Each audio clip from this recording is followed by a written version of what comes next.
might as well go ahead and get started. Before we get started, look, if everybody would join me in the Pledge of Allegiance, and after that, an invocation, then we'll get started in the meeting.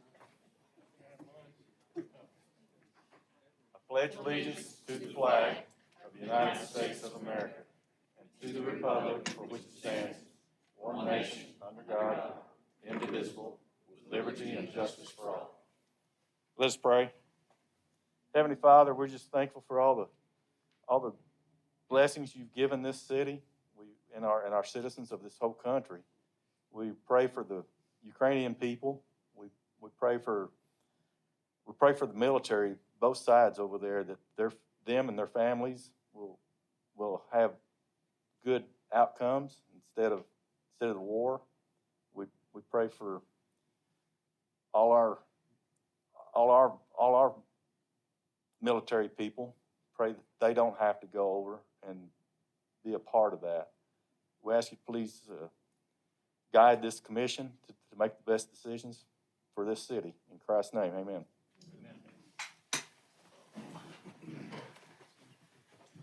Okay, we'll call this meeting to order, and we'll have a roll call, please. Howard Austin. Here. Mark Cloud. Here. Gary Compton. Here. Roy Covert. Here. James David. Shannon Mueller. Peyton Parker. Ben Peters. Here. Dale Tyler. Here. Need a motion for approval of the minutes for February 1st, 2022. Motion by Dr. Compton, second by Howard Austin. It's a voice vote. It's a voice vote. All in favor? Aye. Say aye. All opposed? Motion passes. Okay.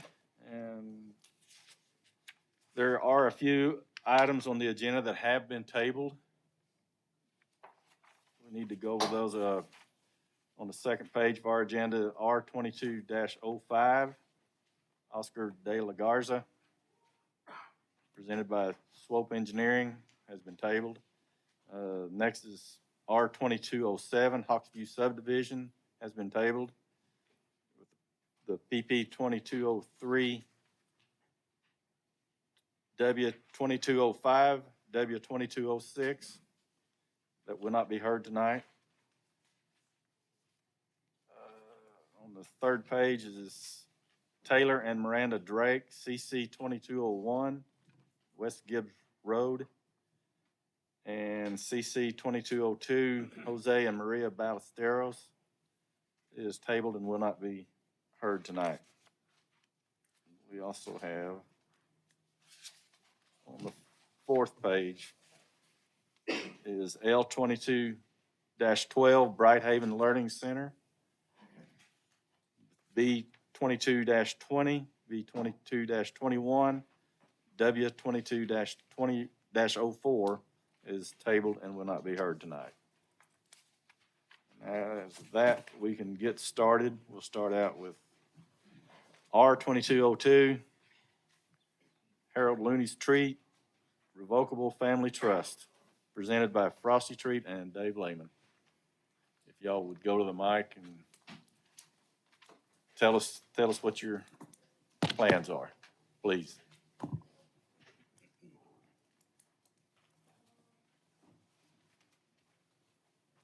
I'm gonna let Dave present this because I'm just here to look pretty. So, And he is definitely pretty. So what we've got is we've got a piece of property that's been in the family for a long period of time. And on the, let me get my bearings so I don't mess this up, the southwest corner, there is existing a car lot, been a display lot for years. And then on the north half of this lot split, there is a residence. This is zoned agriculture. We're trying to go with C6 so that it's in keeping with the display lot. We're going to put both pieces into C6. The gentleman that's wanting to purchase the north part will probably ask you for an additional zoning change, but probably not a hard one. It'll stay commercial. Any other questions? Staff comments, the adopted comprehensive land use plan indicates regional commercial use.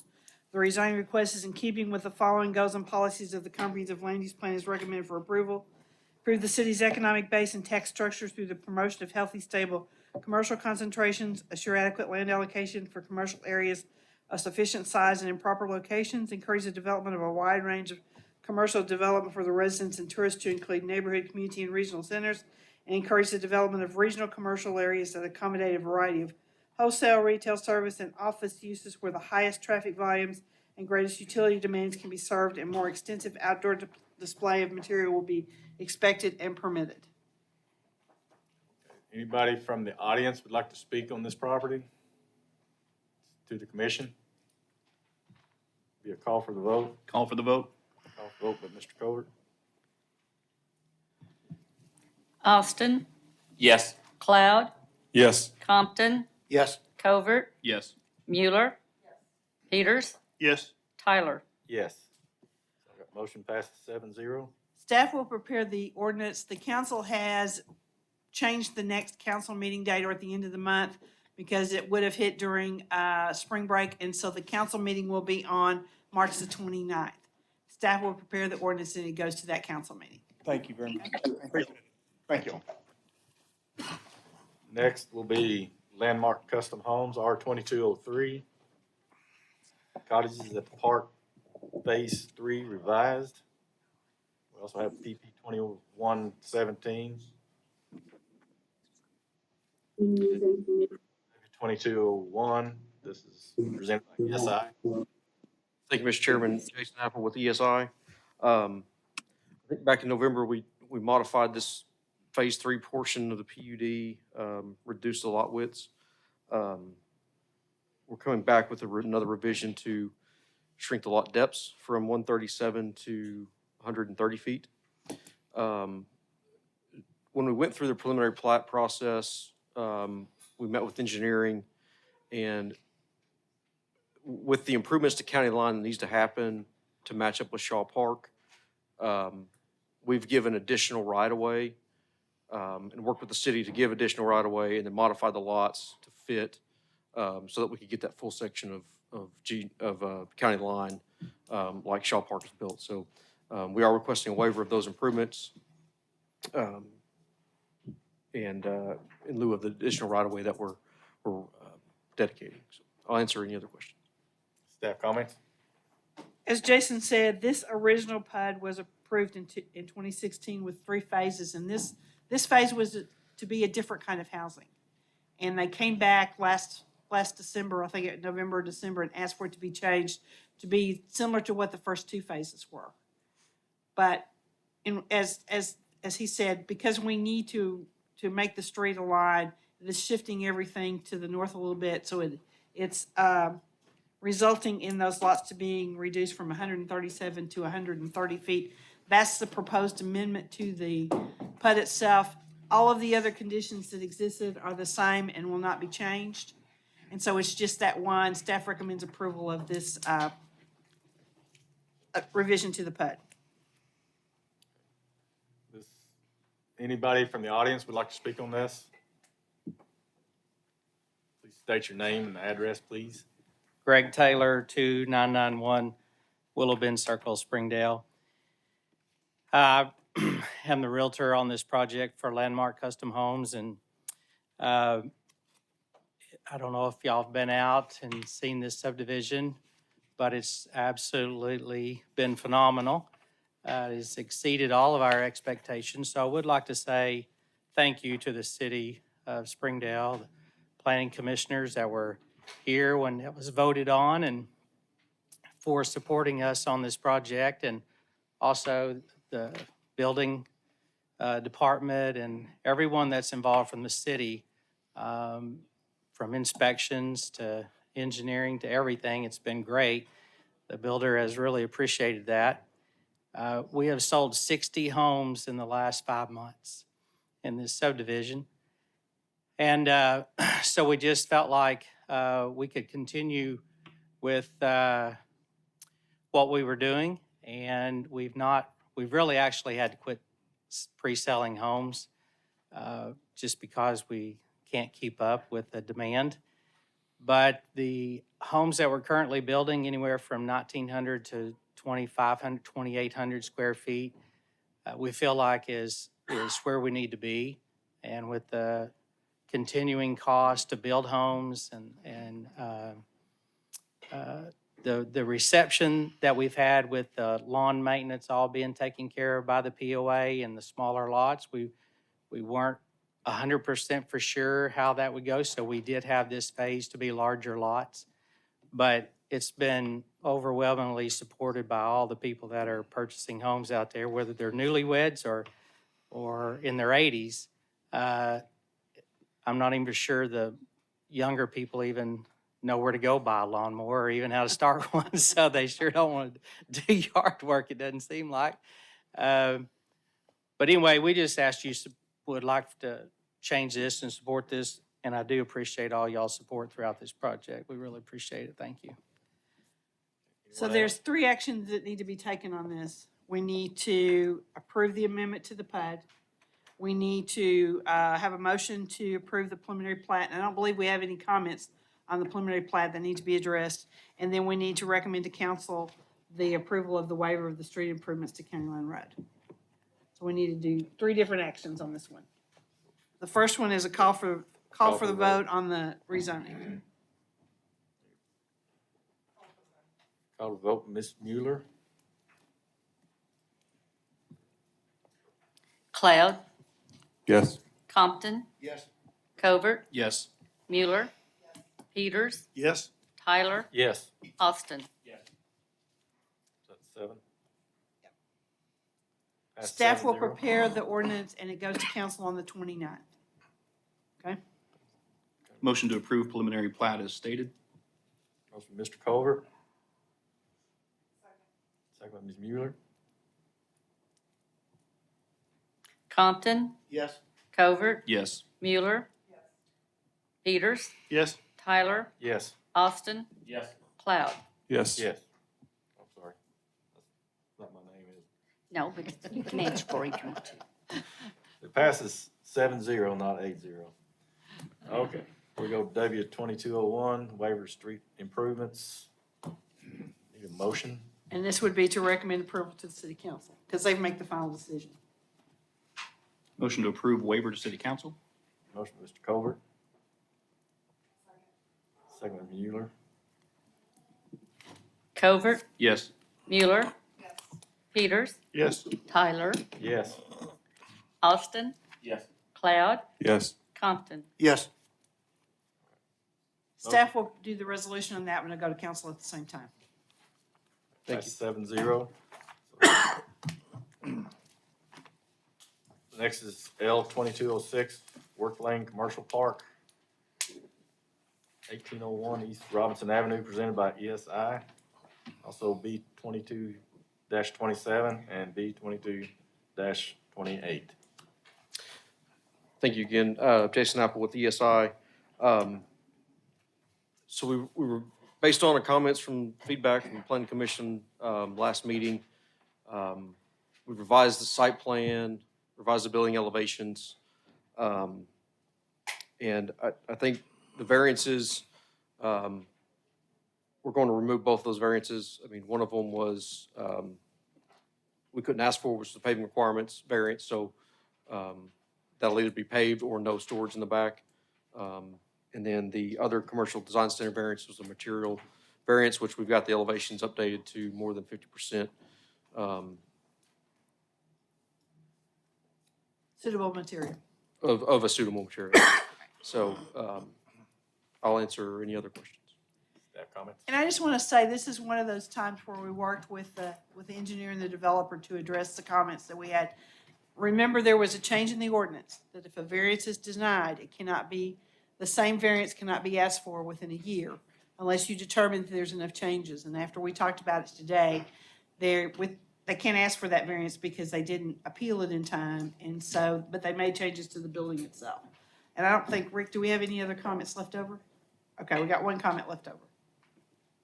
We have standard comments, but our only pertinent comment here is going to be an updated photometric plan that we've already spoken to the engineering firm about. Yeah. They know we have to have that to make sure we have the right on there. And then, Katie, do you have I think information these about are the the detention? same comments that we heard last time, but submit signed and sealed drainage report, include erosion control plan for the pond. Detention pond area should be sodded and cleared of any equipment that is currently stored there. Add a note that fences should be installed to allow water to flow underneath, as it appears that all flow is intended to flow over land to the pond area. Add a note that states that these streetlights will be private and privately maintained, and apply for a grading permit. And it should be noted that this detention pond is actually off-site. And there is an easement all the way from this property to that will be filed of record on that property, so it can't go away. Correct? That is correct, and we also require recertification of detention ponds once a year so that we can check and make sure that it's still functioning as designed. Anybody from the audience wish to speak on this? That's to the commission. We have the motions subject to staff comments on the large scale. Do we do the variances first? The variances are all gone. We don't have to have any Okay, no variances on this. variances. We Okay. got everything worked out. They don't need any variances anymore. Okay, so it's- Motion to approve the large scale subject to staff comments. Okay, motion by Mr. Peters, Second. second by Mr. Colbert. I'm gonna get this right one of these days. Mueller. Peters, Yes. Tyler, Yes. Austin, Yes. Cloud, Yes. Compton, Yes. Covert. Yes. Motion passes 7-0. Thank you.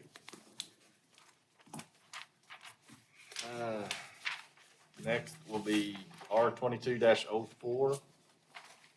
Richard Hines, presented by Will Kelstrom. Will was just here. He's just sitting right there.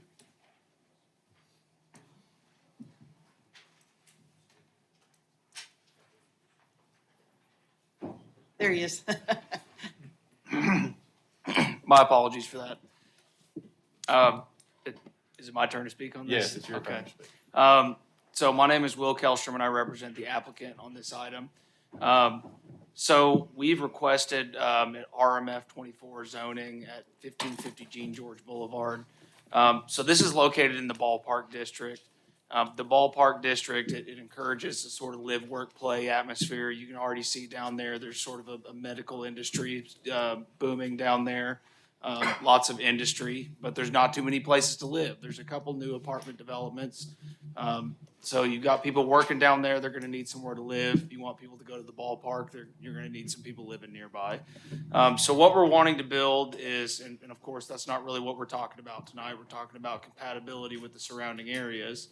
But what we're wanting to build is a mix of residential uses, so probably some townhomes, apartments, some detached, single-family, really just a mix of residential uses, which is something that this area doesn't really have so far. So we're wanting to bring a development that's gonna fill a hole that's needed in this area, and I think that overall it's gonna be a good addition to the ballpark district. So with that, I'm here for any questions that you guys have. Thank you. Staff comments? The comprehensive land use plan indicates medium density residential use. The rezoning request is in keeping with the following goals and policies of the comprehensive land use plan is recommended for approval.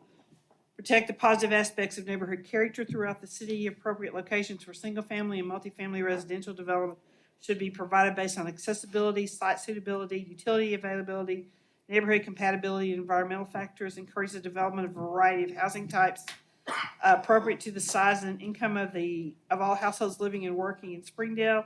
Larger multifamily developments should be located on sites with adequate space for off-street parking, accessory structures, and recreational activity, and toward the edge of single-family residential areas where higher traffic generations and taller building heights can be better accommodated. Anyone from the audience wish to speak on this item? Please state your name and address, please. I'm Robert McAllister, 5960 Apple Road, Springdale. My only concern that I've always kind of had is that and this is something that I need to know where to start, I guess. We've been out there for 40-some odd years, and when the city annexed us and everything, we own the southeast, we had joined them on the southeast corner, and we've never been able to get any water. And my question would be, is the city gonna run a main on that property eventually, or will that be up to the developer? And it would be possible to drop us off a meter at our north property line, and we can run us a water line over there? I mean, I know that's, but I don't know where to start. The water department told us they'd never run a line out there because we were the only people that were there, you know, and they just, the economics of it just, and they said we could do it ourselves, and it's $60,000-$70,000 to run a water line down the road and then deed it back to the city, you know. Okay, when we get into the development proposal of this, they'll have to submit a large-scale development plan to show how they're gonna provide water and sewer to it. And water and sewer will be provided to this facility or they can't develop it. Now, I don't know, did we do water improvements along Jean George when it was upgraded? And I'm looking at engineering, can they tell me that? There may be more water and facilities out there than there used to be, but as this area develops, we will get water and sewer to the whole area. Yeah, well, Yeah, you know, we just. let I'm Ryan sorry. answer that. Without looking at the plans themselves, I'm not exactly sure if there's water running down Jean George here, but that is typical for how we improve boulevard sections. So I think it's closer to you than it was. Well, I This know they have a development water. may not be required to get water to you, but we're getting closer all the time. Yeah, but I know they have a water line that runs down Jean George, Okay, but when they submit the large-scale development, do we need to come back and just find out who that is and? yeah, Go they through that will submit a process. large-scale development plan and all the adjacent property owners will be notified again. And we will have a public meeting where you can see what it looks like, how they're getting water and sewer to it, how they're gonna access it, how it's gonna be laid out, what kind of open space and amenities it has at that time. And then we go either to the developer or the city. Right, right. All right, thank you very much. Thank you. Any other comments? Be to the commission, be a call for the vote. Call for the vote, Ms. Mueller.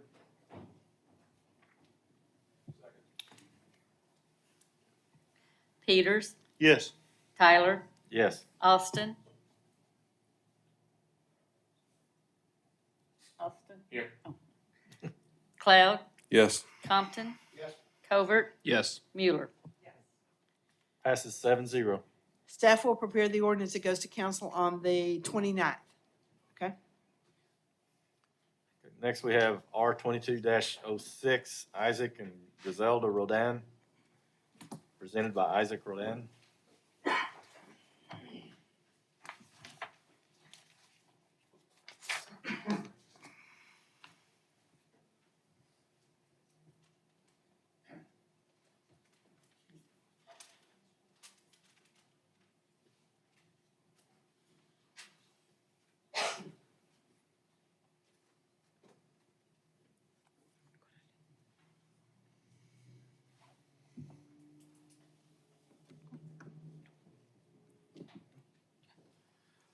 We're trying to do a rezoning on the property from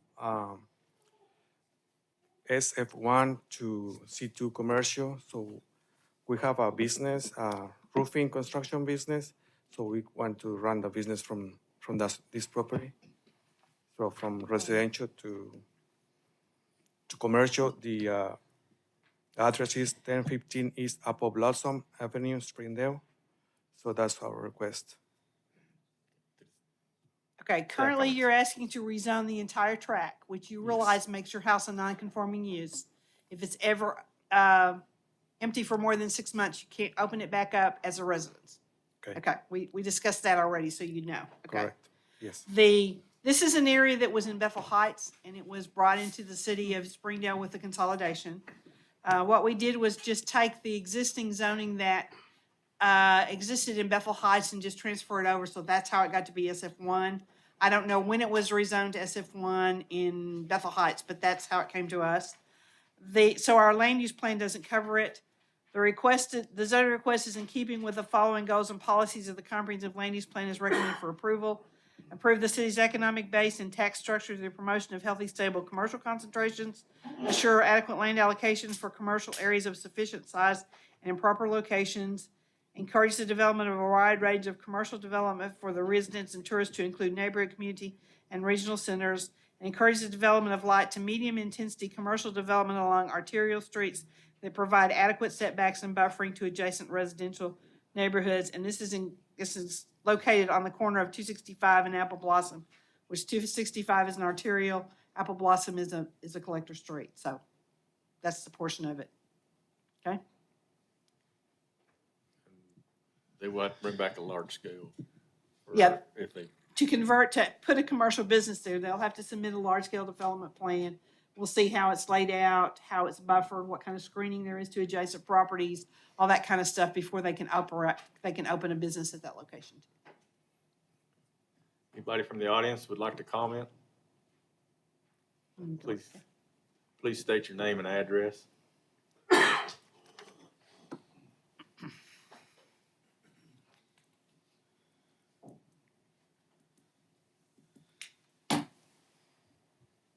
My name's Mark Beasley. I live at 1158 Apple Meadows, which is immediately south of Isaac's property.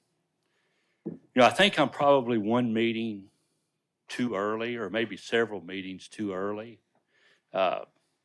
Anytime anybody lives in a residential area and you hear something next to you is going to be commercially zoned, possibly, you get nervous and worried about it.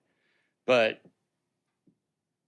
as long as Isaac is doing something like what he's doing, he has been the best neighbor we have ever had.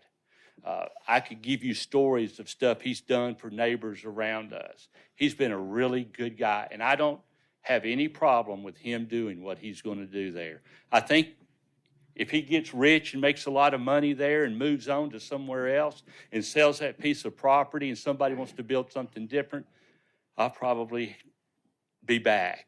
But I just wanted to go on record saying that. I have to remind you that once we rezone it to C2, it's not for exactly what he told you. Anything, not that we're not saying he's not going to do what he said he was doing, but once it's rezoned, anything that's allowed in that zone can go in there. And it's not a question of can it go in there, it's what it looks like. But the screening requirements and the lighting requirements and the setback requirements are the same regardless of whatever the use, and it's limited to certain uses. So I know you trust him, but I have to tell you, it's not just exactly for just him. Right, and I understand that one, if he moves and he's gone, then. You'll be back when we it'll be see the large-scale development plan because you'll get notified for that. Right, Okay. and that's why I said Okay. I'm probably at the wrong meeting because that's the one I would be more interested in. We'd just like to have you here tonight too, so it's okay. Yeah. Thank you, Mr. Chairman. Thank you. All right. This be to the commission. Pastor, do we know is the state of use covered in C1 or No. not? It's not covered in the C1, and that's when we discussed it with them, that the C2 would be the least intensive commercial use that they could do and do what they wanted to at that location. Very good. This will be call for the vote. Call for the vote. Call for the vote, Mr. Colbert. Tyler, Yes. Austin, Yes. Cloud, No. Compton, Yes. Covert, Yes. Mueller, Peters. Yes. All right, passes 6-1. Staff will prepare the ordinance that goes to council on the 29th. Okay? Thank you. Next is R22-08, Hector Torres and Raquel Perez, presented by Hector Perez and Raquel Perez.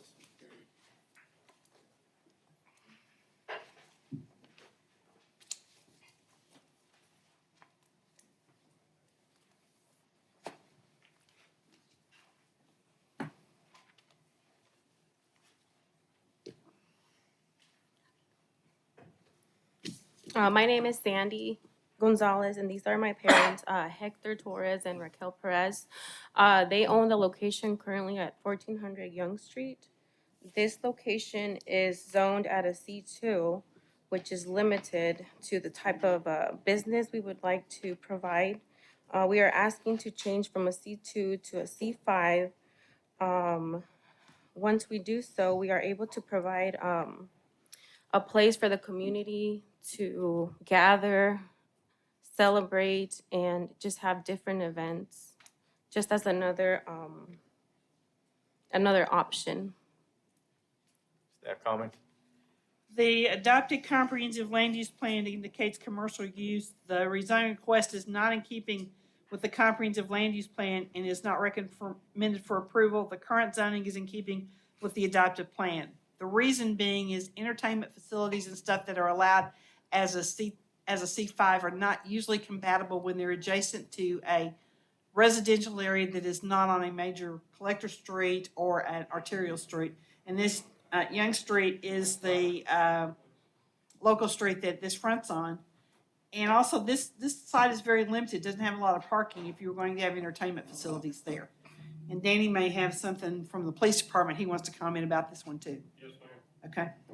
Danny needs to come to the mic too. Good evening. I'm Corporal Wright with Springdale Police Department. I was just made aware of this project coming on board. We've had numerous police calls. I'm having to pull from memory right here because my screen just went blank, but since mid-November, we're looking at about 74 calls for service at this location through the police department. I do have an officer that used to work midnights that's out in the hallway that can speak about this as well. But just recently, we pulled up some of the most recent calls. 1-9, we had a child or a juvenile with alcohol poisoning. On 122, we had about 200 people at this location. The smell of marijuana, and another juvenile was arrested with a gun. It's not minor issues. These are major crowds, major problems, and it is not conducive for the area to be rezoned to a C5.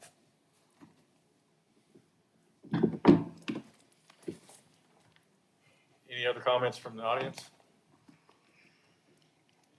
Well, I would like to comment, most of the times that these facility has been used, it's people that we know and are close friends to. This event that happened in January, actually, the people that rented it, we did not know them, and they lied to us. They said they were gonna use it for a personal family party, and they used it for obviously something else, like the officer was explaining. But with that said, we always monitor. My parents are close to the facility. They're always there driving by, making sure that everything is calm. And so, they'll continue to do that. Any other comments? To the commission? Get a call for vote. Oh, I'm sorry. Steve Goss, Springdale Fire Marshal's Office. I had been contacted by Springdale PD and did a little bit of research in the building. I didn't find anything that showed that this has been approved or inspected for any type of occupancy like that. It really needs to be looked at and probably evaluated pretty in depth. Thank you. To the We did commission. talk to the fire marshal, excuse me. We did talk to the fire marshal, and he came out and looked at the facility also. And I believe everything was up to date. Okay, that was the fire marshal that just spoke. Oh, apologize.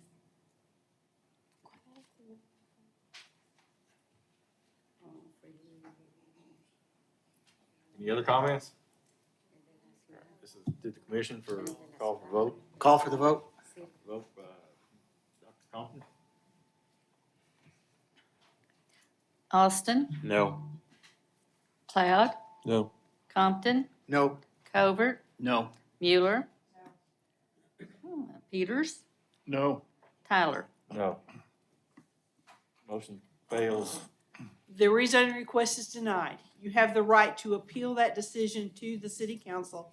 Your appeal has to be filed within 15 days in the city clerk's office, indicating why you think the planning commission's decision was an error. You have to notify the adjacent property owners, and it will be put on the next available council meeting after you file it with the clerk's office, and we have time to get the minutes all ready to go for that, okay? Thank you. Next will be R2209, NWALD LLC, Barbary Court, Phase 1 revised, also a PP 2201. Thank you, Presented Mr. by Chairman. ESI. Ooh, thank you. Jason Apple with ESI. I'm going to kind of talk about both of these together because they kind of coincide. The revision for Phase 1 to the PUD and to the preliminary plat is solely in the northwest corner. We had a kind of half cul-de-sac there, but we've had the opportunity to buy the adjacent east 8.7 acres and would like to make a connection through that property back to 412 with the same development with the addition of 46 units on the 8.7 acres. Same standards, same PUD, just adding that second phase. So I'll answer any other questions. Staff comments? Okay, one of the things you didn't point out was that adding this phase 2 allows you to have 2 access points that meets the fire code spacing between drives and allows the units not to be sprinklered. Correct. Yeah, we meet the remoteness rule Right. by fire. Yes. When phase 1 was approved, all of the structures have to be sprinkled. Yes, ma'am. Okay. So this allows that to change, and none of the units will have to be sprinkled. So it goes from a 15.12 acre PUD to a 23.89 acre PUD. And the modifications to phase 1 will, if both of this is approved, we'll take care of them with one ordinance, not have to do 2. It will be built in 2 phases. The original phase 1 as approved will be phase 1. And that is to be started as soon as your construction plans and stuff are approved. Have you started moving dirt We've yet? actually started Okay. with the original proposal for Okay. that phase. And if this is not approved, then they can't occupy any of the structures until the sprinkler systems are in place. That phase includes the trail system through between the lots, as you can see, and a detention pond in the northwest corner of that, and some amenities that go with it, which include walking trails, a pavilion, a barbecue grill, and a tot lot. The addition of the second phase will add an additional trail. As you can see, they've added one that goes down behind those first row of lots on phase 2, and it will include a tot lot and 2 pavilions with barbecue grills in phase 2, and it will be constructed with phase 2. It also has what was originally proposed as a detention pond adjacent to 412, which has now become a retention pond or a lake with a fountain in it, so it creates a feature as you come into it. And it will have a trail that's all the way around that. It is proposed that the POA of this that's required to be set up as part of this PUD will have ownership and maintenance of those detention and retention facilities. And I'm going to go through a lot of this, but we got to make sure everybody understands what we're doing, okay? As I said, it's 133 residential units. Each of them will be a single-family structure that has a front-loading garage, accessing a public street in the front of the home, and have a private backyard behind the house. The typical lot sizes will be 40 by 110 to 140, and that didn't change with the new section either, right? No. Okay. The only permitted uses in this PUD will be citywide public uses by right, cultural, recreational, and health facilities, single-family dwellings, and a model home, which they are proposing to do a model home with phase 1. And there would not be a second model home in phase 2 until the model home in phase 1 is closed, correct? Correct. That needs to be updated in the PUD document itself. So phase 1 will have 87 homes on 15.12 acres with a total of 5.7 homes per acre. The second phase will be 46 homes on 8.77 acres or 5.25, so the total PUD will have a density of 5.57. Phase 1 will have 2.4 acres as open space, which is 15.9%. Phase 2 will have 1.96 acres or 8.7 acres, which is 22.3%, which makes the entire PUD have 18.3% of open space or 4.36 acres.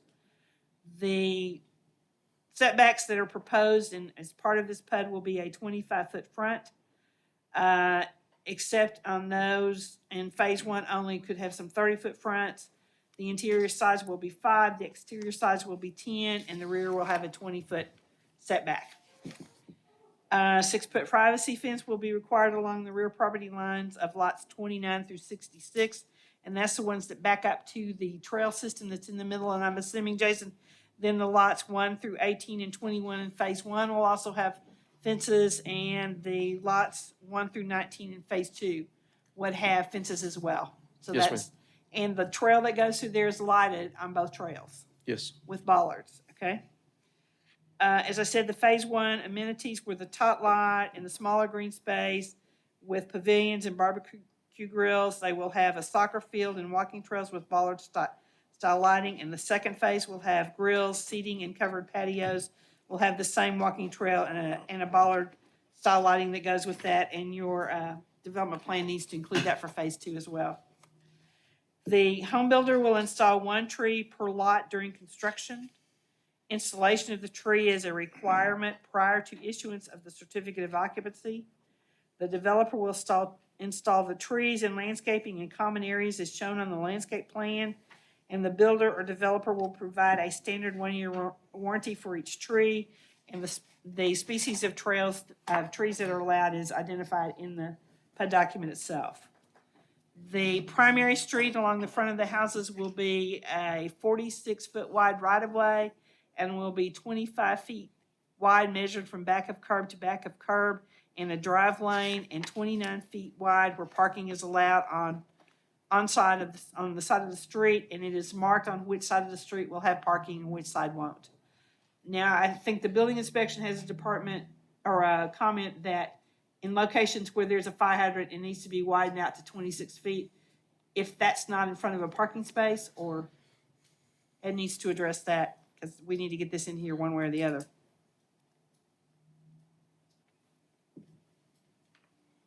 The street we call the fire access road, it has to be 26 feet where there's a fire hydrant for 20 feet on either side of the fire hydrant. Okay. We need to get together and work on this, but we can still move it forward. We got plenty of time before we get to. Okay, we just need to make sure that language gets put in the PUD document before we get to council. We just Okay. need to adjust it. I've got an idea I want to talk to you about this. Okay. As I said, it will be developed in 2 phases with 3 access points to Robinson Avenue. The developer will construct the sidewalk along those portions of the road through green space areas and through pedestrian courtyards, except for in phase one, which the lots at phase 412 were not part of this PUD, and so they don't have to make those connections. They will have a monument sign in the entrances on the subdivision, and as I understand it, there will be 2. One on, and you need to put locations of where those monument signs are going to be on your plat. The monument signs will be located in a common easement to be maintained by the POA because they're not separated as common areas to be placed on, but the POA will take care of them. Told you how much green space we already have.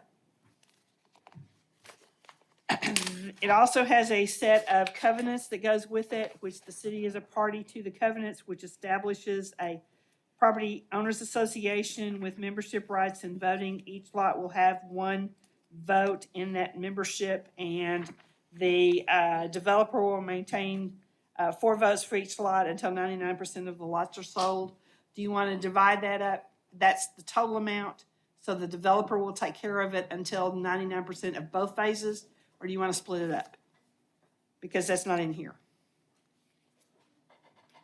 Both phases. Okay. It establishes how the board members are elected, what a quorum is for that to operate. I can give you all these details, but I'm not going to read you all that stuff. It establishes assessments or liens that can be placed on the property itself. The initial assessment on each lot is $150, and the regular assessments is $160, with the option for them to do special assessments for things that need to be taken care of. They have a policy on what happens if there's non-payment. The initial assessment is collected when the property is sold, when the lot is sold. They have duties of the association in that they manage and maintain all the common property. They can hire legal and accounting services.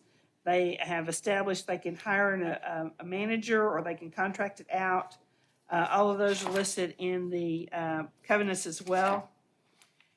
They are to maintain all of the sidewalks and the entrances. As we said, the detention ponds and the trails all those are maintained by the Property Owners Association. The covenant says that no lot may be divided or split.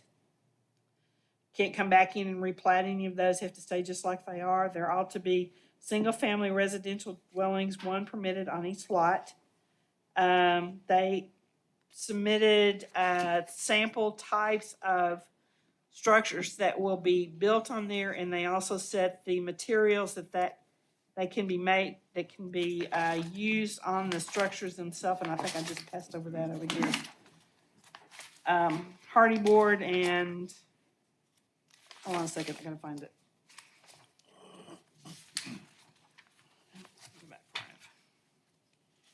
Jason, can you tell us the materials while I look for it?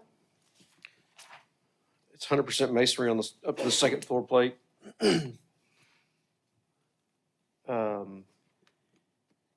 Yeah, it says the first think floor that's- of each home will be 100% brick, stone, or manufactured stone with no siding.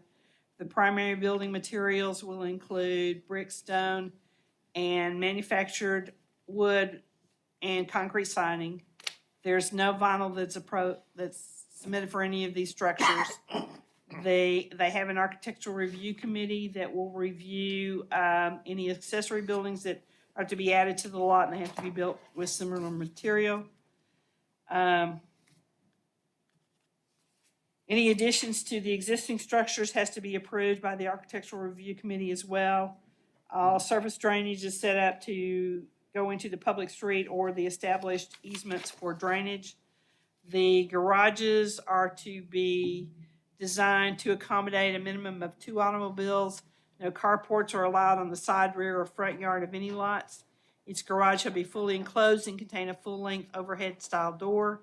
No garage shall be enclosed, modified, or otherwise used as to reduce its capacity for parking vehicles. All garage doors are to be kept closed when not entering or exiting the garage. Any detached structure has to have, as I said, approval from the committee. Temporary structures such as trailers, mobile homes, tents, construction shacks, or other outbuildings cannot be on any of the lots except for temporary use by construction contractors for a reasonable amount of time. Fences will be a 6-foot privacy fence with vertical boards, nothing horizontal, and no chain link fences, hog wire, other similar materials.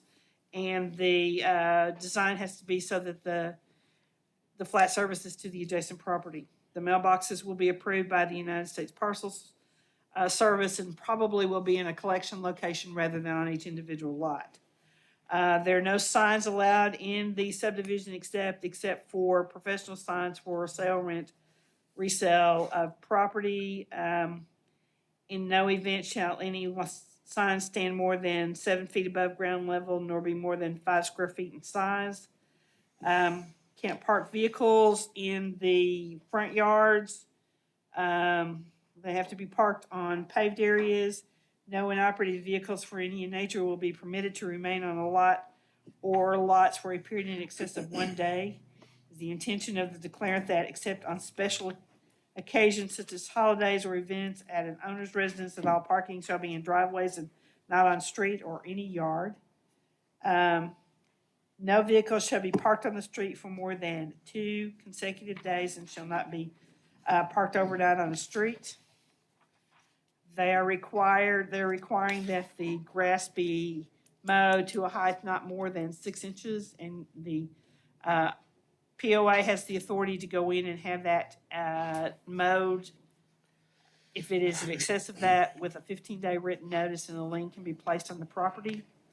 No boats, trailers, recreational vehicles, and vehicles used for recreational purposes are allowed in the subdivision unless they will fit entirely into a private garage.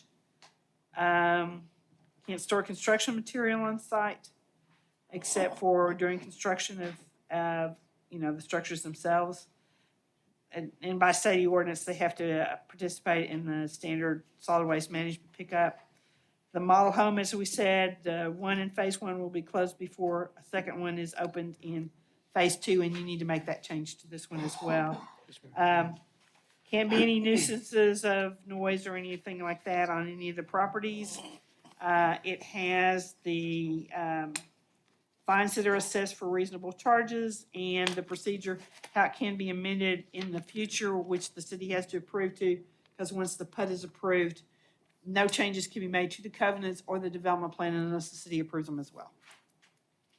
And I think that's the highlight. And I can do more details if you need some. But I think that's the highlight of everything. Okay? And I will say, it's the same set of PUD documents and covenants that we had, that was approved first phase. We just added the second phase language in there, so. Yeah. No changes except for the two model homes and the Right. additional fences and that kind of stuff, which we'll get into those documents before it goes to council. So I would suggest that we do a call for vote on each of them and do the second one first, because if the second phase is not approved, I don't know that you'll want to move forward with the revision to the first one. Let's cross that bridge when we get to it, right? So let's do the R2210, which is the phase two, with the applicant being the Hello Club Ventures LLC. And I have to point out that they are the current owner of the property.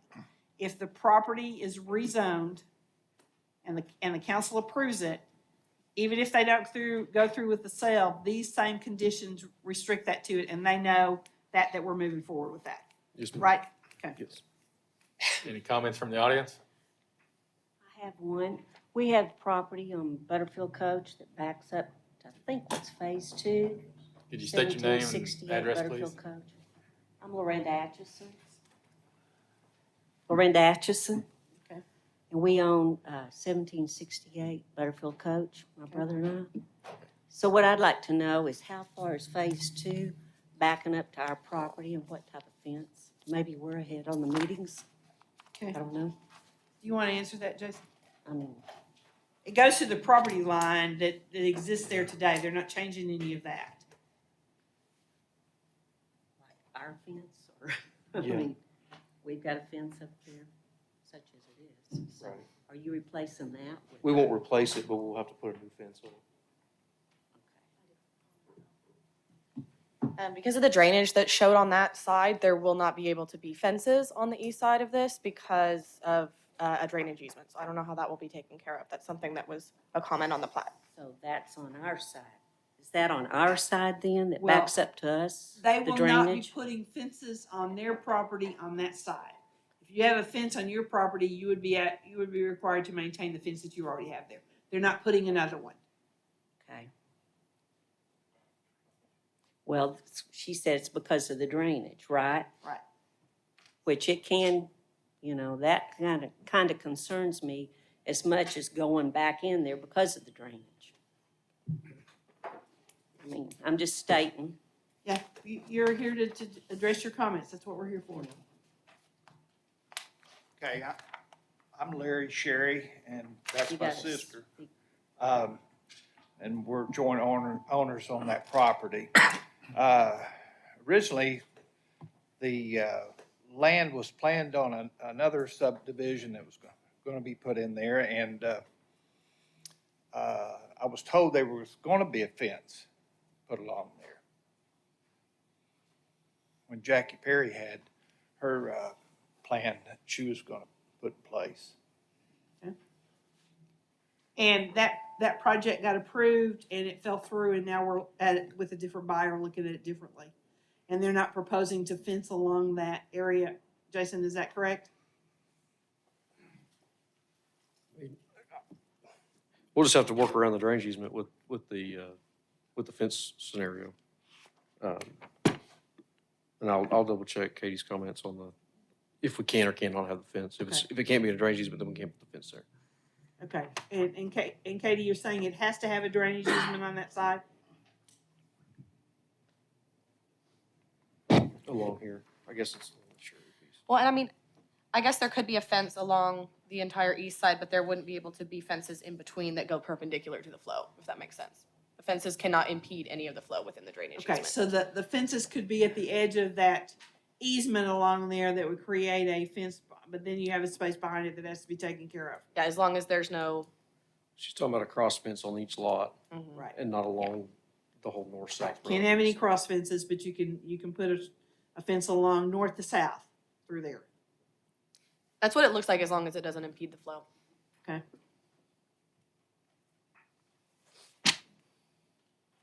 The proposal you have now does not show that area to be fenced. The only places to have fences are those that are adjacent to the trail systems in each phase, correct? Yeah, but I'm sure we're gonna put, I mean, I know it's not in the PUD documents, but I'm sure the homeowners would appreciate a fence. We're not gonna put it in with the PUD development phase. But a property owner who buys a lot can fence the back part of it as long as it goes north and south. Correct. Okay. Or we pull it back and not have the fence in the drainage easement. Okay. Which leaves a gap, which is still another issue.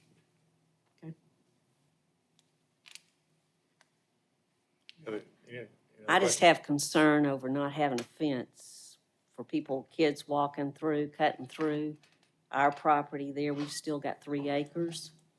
And then the drainage, seems like the north of us, that property really kind of had a pond there. When they went in and redid that, it made a drainage. So, I mean, Well, they show a detention pond in that northeast that may help. corner I to don't pick up the know. water that's coming offside into that, to take it through the subdivision. Katie, correct? Maybe I should just read my comments for the plat, Maybe you because should there are just a read your couple, yeah. comments. Okay, maybe that would be the best thing. So some of these apply to both phases, and that is, on-street parking spaces need to slope towards the street so they won't hold water. Mountable curb needs to match city standard detail, and a signage plan is needed. These next comments just apply to phase 2 and provide a detail for the outlet pond structure. And I do see that some changes were made, and I have not seen this new change with the retention pond. So some of these might be redundant. All stormwater flowing off-site must be maintained in drainage structures and facilities and cannot flow onto neighboring sites. So as that pond is shown to empty onto the neighboring property right now, that would not be acceptable without permission from the neighboring property owner. Fences cannot be built across drainage easements, like we said, so they could be built parallel to a drainage easement as long as it doesn't impede flow. And then on lots on the east side, it does look like that drainage easement takes up a good portion of the backyard, and I didn't have a grading plan to show how wide and deep that swale itself actually is. I just worry about the usability of these backyards when you're stepping out of your back door into a drainage swale. So I had a question about that. I think I got them all. Only on phase 2? Yes, on that far east side. Okay.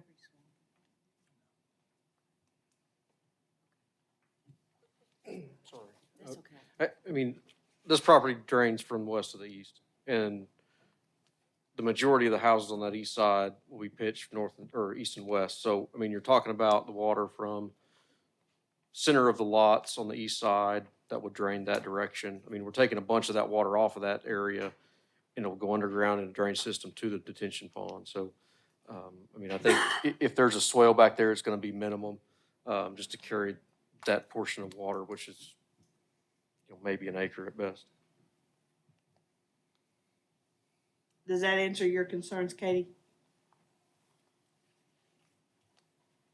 It does on the swale. I do have a concern about where the drainage, or where the detention pond drains to though, because it does look like it will pond on the neighboring property.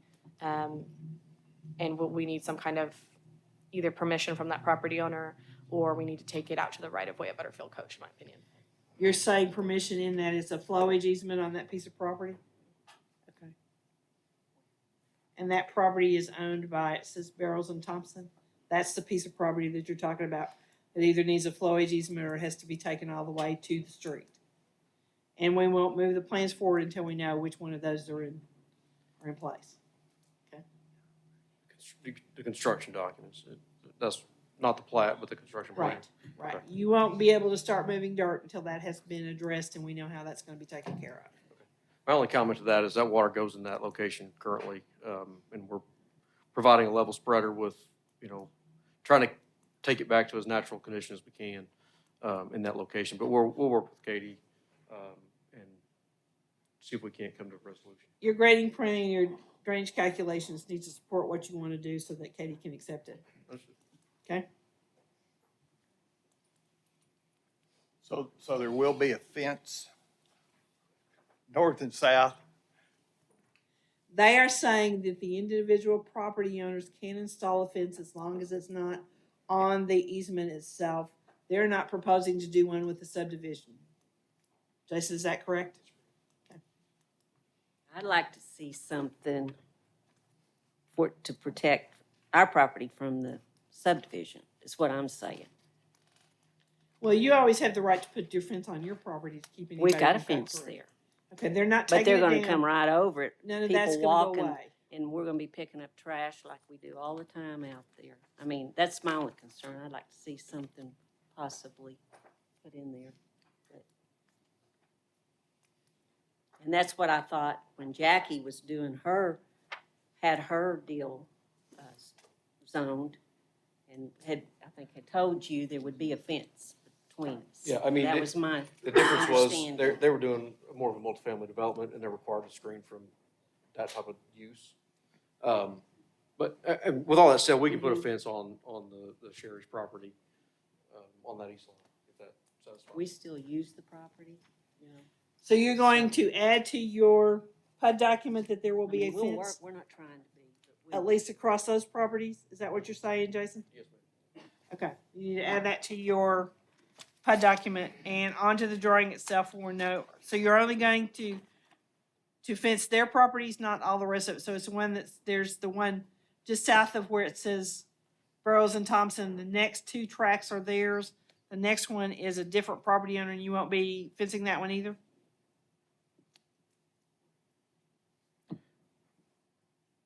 Not at this time. Okay. That's what he's proposing. Okay, go back and hand that.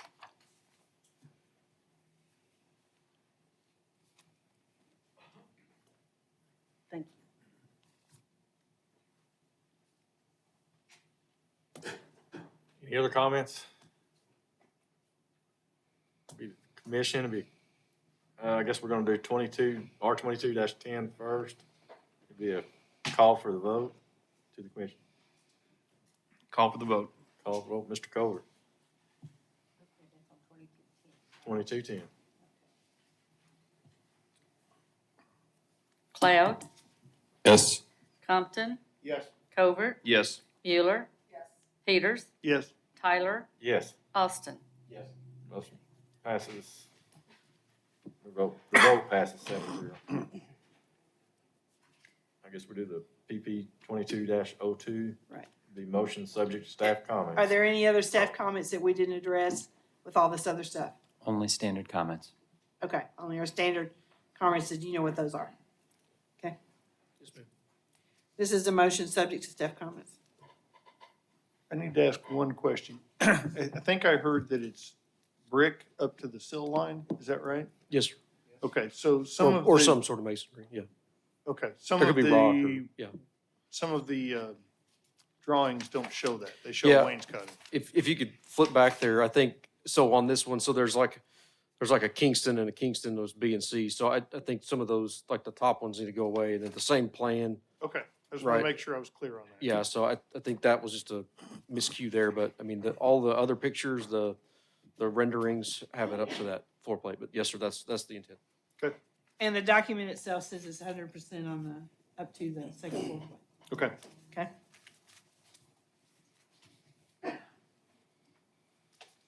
Motion for subject to staff comments. Motion for approval, subject to staff comments. Motion by Mr. Peters, Second. second by Mr. Covert.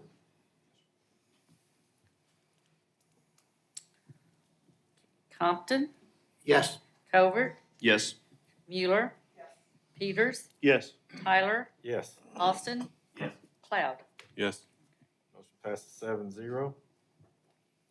Next will be R2209, the revised PUD. Be a call for the vote to the commission. Call for the vote. Call for the vote, Mr. Peters. Okay. Forgot who I started with. Compton, Yes.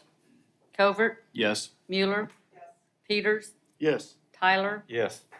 Austin, Cloud. Yes. Motion passes 7-0. PP 22-01. Do we have any additional comments on it, Rick? Only standard comments. Okay. This will be a motion subject to staff comments to the commission. Motion subject to staff comments. First by Mr. Peters. Second by Ms. Mueller. Mueller, Peters, Yes. Tyler, Yes. Austin, Yes. Cloud, Yes. Compton, Yes. Covert. Yes. Motion passes 7-0. Staff will prepare the ordinances that goes to council on the 29th. Thank you. Next is R 22-11, Jose and Maria Ballesteros, presented by ESI. Thank you, Mr. Chairman. Jason Apple with ESI. Yeah, we're just requesting this piece of property on North Gibbs, go from A1 to SF2, and I'll answer any questions. Staff comments? The comprehensive land use plan shows low-density residential use for the area. The rezoning request is in keeping with the following goals and policies is recommended for approval. Protect the positive aspects of neighborhood character throughout the city. Appropriate locations for single-family and multifamily should be provided based on accessibility and ensure adequate land allocation for residential purposes. Any comments from the audience? To the commission, we call for the vote. Call for the vote, Ms. Mueller. Peters, Yes. Tyler, Yes. Austin, Cloud, Compton, Yes. Covert, Yes. Mueller. Motion passes 7-0. Staff will prepare the ordinance that goes to council on the 29th. Thank you. Next, we have R 22-12, Lighthouse Baptist Church, presented by Will Kelstrom.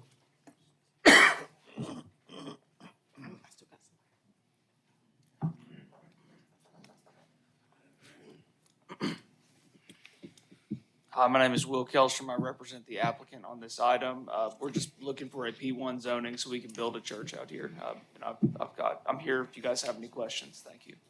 Staff comments? The land use plan indicates low-density residential use. The rezoning is in keeping with the following goals and policies and is recommended for approval. Schools, parks, and community facilities should be located close to or within residential neighborhoods for accessibility to provide a focal point for effective and a cohesive neighborhood design.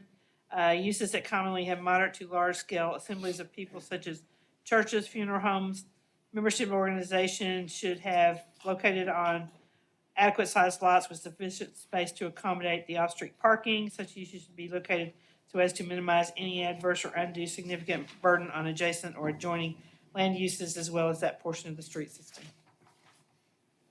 Any comments from the audience? Commission, call for the vote. Call for the vote. Call for Mr. Covert. Tyler, Yes. Austin, Cloud, Compton, Yes. Covert, Yes. Mueller, Peters. Yes. Vote passes 7-0. Staff will prepare the ordinance that goes to council on the 29th. Thank you. Next is R 22-13, presented by Expedient Civil Engineering. Jason Ingles with Expedient Civil Engineering. We're looking to downzone this from a C6 to a C5. I'll answer any questions you may have. Staff comments? The comprehensive land use plan indicates regional commercial use for the area. The rezoning request is in keeping with the following goals and policies of the comprehensive land use plan is recommended for approval. Improve the city's economic base and tax structure through the promotion of healthy, stable commercial concentrations. Ensure adequate land allocation for commercial areas of sufficient size and in proper locations. And encourage the development of a wide range of commercial development for the residents and tourists to include neighborhood, community, and regional centers. Applicant understands they can't put a car lot on this once it's rezoned from C6 to C5. Yes, ma'am. Okay. I think we have enough car lots. Any comments from the audience? To the commission, be a call for the vote. Is this just a quick question? Is this just a usage issue? Is that what we're switching C6 to C5 just for a change in usage? Yes. Okay. Yes. I mean, a C6 is limited to automotive uses only. That's the only thing you can do in there. If they want to do any other kind of use, it has to go back to C5. Got it. Thank you. Yeah. Be a Call for the vote. Call for vote, Mr. Covert?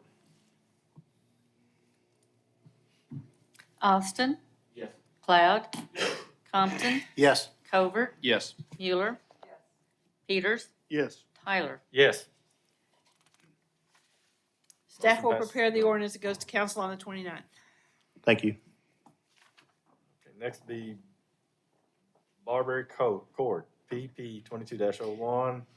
I guess we- No, we done all those. We're Go down to down Peg to Brown. RP 2202. 2202. Peg Brown. Peg Brown. I didn't mark those out. Yep. We'll do RP 2202, Hag Brown Development, presented by Horizon Land Surveying.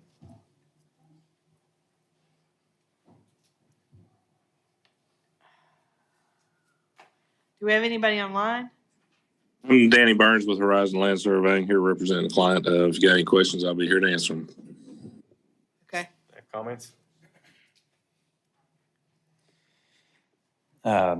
They'll need to show the legal description of the parent parcel with the parcel number immediately above. And I've spoken with the client and they are awaiting Washington County to provide the updated parcel numbers. Also, they'll need us to provide a copy of the warranty deed. And again, this will be provided once the Washington County courthouse provides the updated parcel numbers. Additionally, we will need a resolution stating that blank has authority to execute the certificate of transmittal, ownership, and ordinance. The rest are standard comments.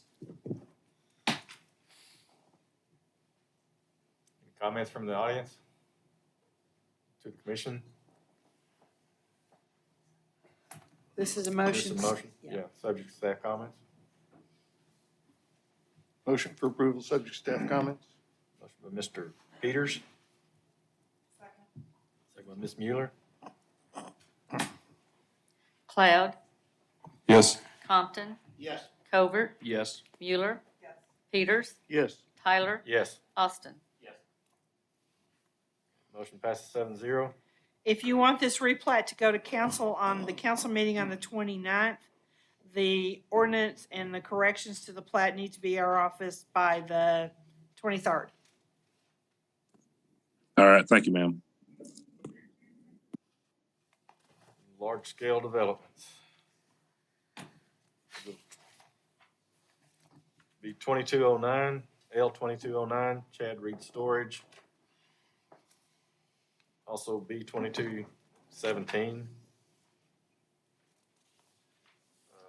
Presented by Nathan Morton, Swope Engineering.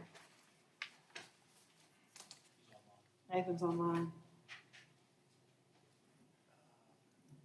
I believe Cassie with Swope Engineering is actually going to be presenting it, and I'm just going to be speaking on a couple of the kind of architectural variances.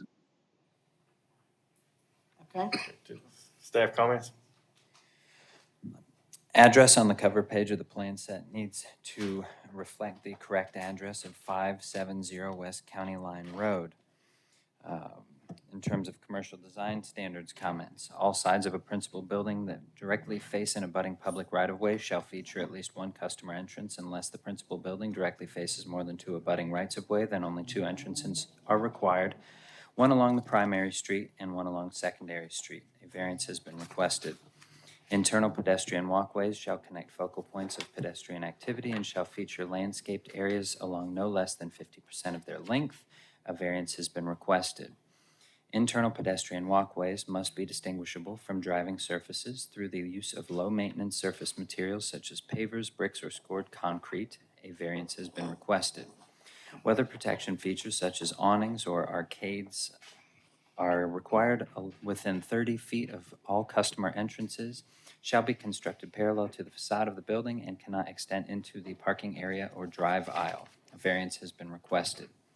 A 5-foot wide sidewalk along the full length of the building along any side that features a customer entrance is required. The sidewalk shall be set back from the building foundation at least 6 feet to provide areas for foundation landscaping.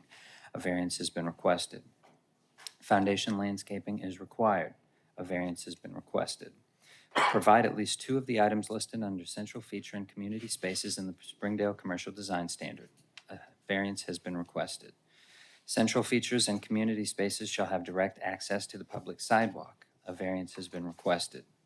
Each principal building on site shall have clearly defined, highly visible customer entrances featuring any 3 of the following: canopies, porticos, overhangs, recesses or projections, arcades, raised corniced parapets over the door, peaked roof forms, arches, outdoor patios, display windows, integrated tile work and/or moldings, integral planters or wing walls that incorporate landscaped areas and/or places for sitting. A variance has been requested. Any comments from the audience? To the commission? Okay, let's start with, you're asking for all these variances because you don't intend to have an office at this location. The structure that's at the entrance is for maintenance only and will not have anyone in there. Correct? Correct. The structure at the entrance is, yeah, just a maintenance, sort of a small storage building. So everything, when someone rents one, when they come to pay, when they come in, is all handled through a kiosk or done online, correct? Correct. It's a contactless sort of, arrangement. They can do it online and get a individualized number that gets them in their, past the gate and everything like that. So if someone using the facility has a problem, they have to go online to get hold of someone. There's no one there. Right. There's no one on site. No, I assume they'd have a phone number or something, but yeah, they're not on site. Okay, you're asking for all of that, the variance for all of those because you're not providing any of the pedestrian flow, no central features because you don't have any buildings as such on the site. That's correct? Correct.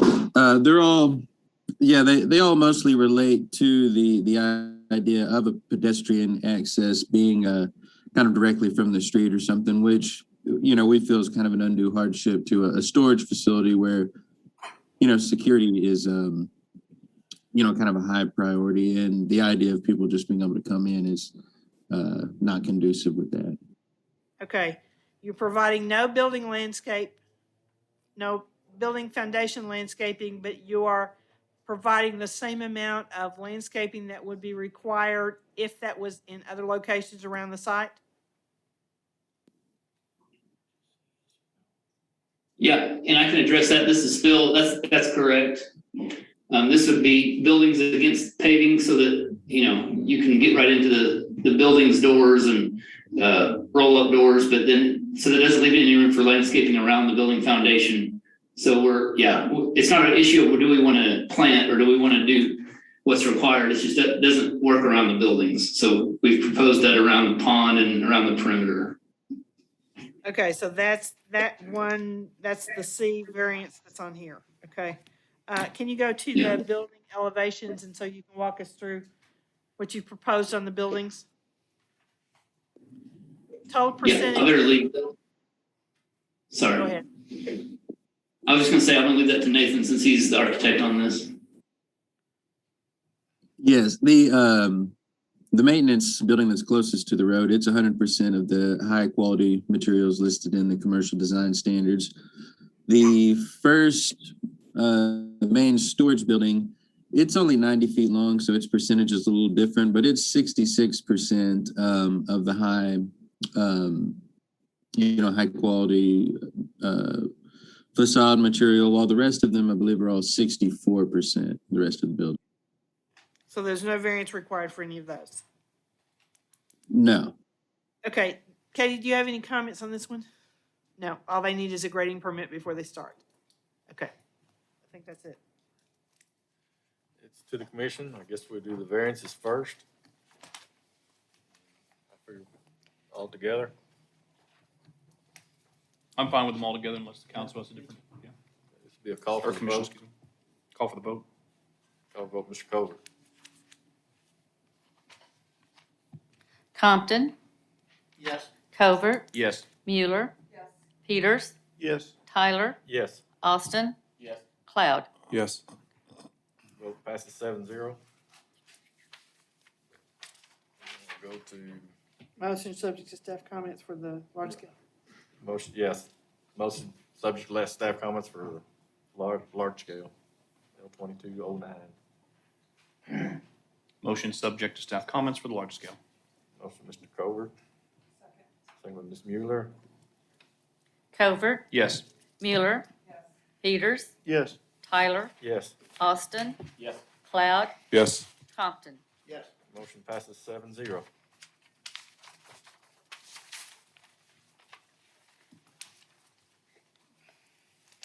Okay, next is L-22-10 NWA Food Systems, presented by Ecological Design Group. Hi, good evening. I'm Bram Driver with Ecological Design Group. I'd like to introduce Karen Indy, the consultant and interim head of operations of Arkansas Food Systems, to give a few remarks about the project and kind of give an overview of what we're doing. Okay. This is all kind of a unique project, so we kind of need to have an idea of what's going on here. Thanks, Bram, and thanks for giving me the opportunity to share this project. It's been a long time coming, and it's part of a big vision for how farming, food makers, and community can intersect to create vibrant communities and to improve public health. The building itself has several different components, but first and foremost, it's a place for community. It's a place where farmers and food makers can gather and learn together. But beyond that, it's a place first for farmers, where our local farmers in Northwest Arkansas can aggregate their local produce, and it can be then sold out to restaurants and food service and retail. So an opportunity to bring good food to everybody in Northwest Arkansas in places where people typically eat, work, shop, and play beyond just the farmers markets. I love farmers markets, but I think we need more local food and everybody needs access. The second component also supports farmers. It's a place where food can be further processed. So think about minimally processed, fresh cut, or frozen foods that you'd like to see in food service or in retail. This space will give an opportunity for our farmers to create value-added products that are still healthy and can be sold again out to the community and make sure that we all have access to healthy food all season. Finally, there's space for food entrepreneurs. And here I think about building community wealth and family wealth. So a place where our people who are home bakers, home food makers, can now move into commercial space and scale their business and bring more wealth into their homes and into the community. This is a place for Springdale residents. We want to bring people out from their homes into the community and have more healthful and delicious food for everyone. Thank you. It's a nonprofit organization. Correct. Okay, keep that in mind. It is nonprofit, so it's in a campus type. That's what we're here. They have addressed the form-based code design standards and the way it's laid out. Bram, you want to talk about some of the features that are on here or whoever amongst your group wants to talk about all that stuff? Yeah, sure. So I'm the civil engineer on the project, but a member of a large team of consultants, architects, food service consultants, large team of people working to make this thing a reality. And just a little features, we're going to have a main access point, public road connection at Emma Street. It's going to come from the north to the south. This plan is oriented, so north is to the right.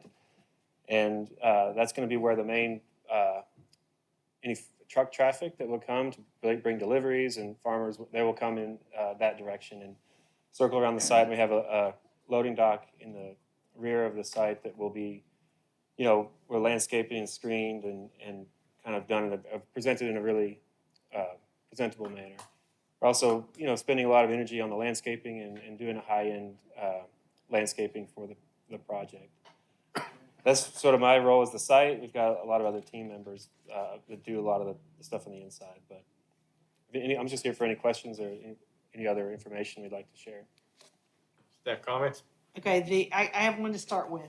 The access off of Emma Street is in line with what is shown on the master street plan as a collector street to go all the way down through there. I think we will need an amendment to the master street plan to eliminate that beyond this site. I don't think we're ever gonna build another access over the creek that would connect down through that, so that amendment needs to be in there, building it as a local street from Emma Street where it makes the curve and the existing street is there, correct?